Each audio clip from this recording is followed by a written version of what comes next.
Hello phone fans, I'm Luke Westaway for CNET here at Mobile World Congress 2013. We're taking a look at the Alcatel One Touch Idol X. Now the Alcatel One Touch Idol X may not have the snappiest name, but it does have one of the snappiest processors that your money can buy. Specifically, it's got a 1.5 GHz quad-core processor, which should mean that this phone is capable of handling intensive apps or graphically demanding games, for example.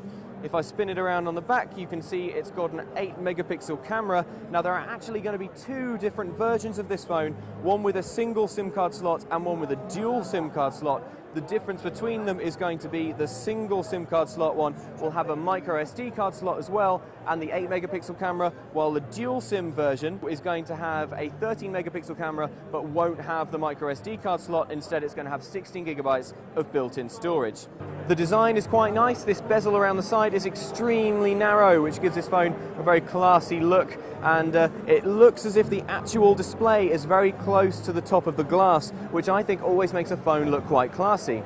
If you spin this on its side, Alcatel is very proud of the fact that this phone only measures 7mm thick, so it should slide into your pockets without any problems.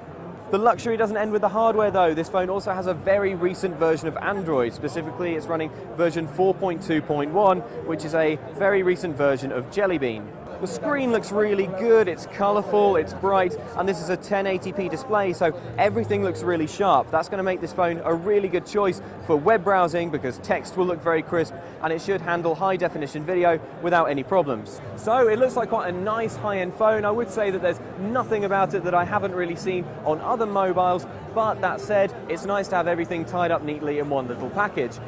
Can it compete though with devices like whatever Samsung's got cooking up next, or maybe the Google Nexus 4? I'm not sure, you'll have to wait for the full review. But for now, there's some stuff to look forward to here. It's going to be coming out worldwide before the summer, so keep an eye out. I'm Luke Westaway for CNET, and this is the Alcatel One Touch Idol X.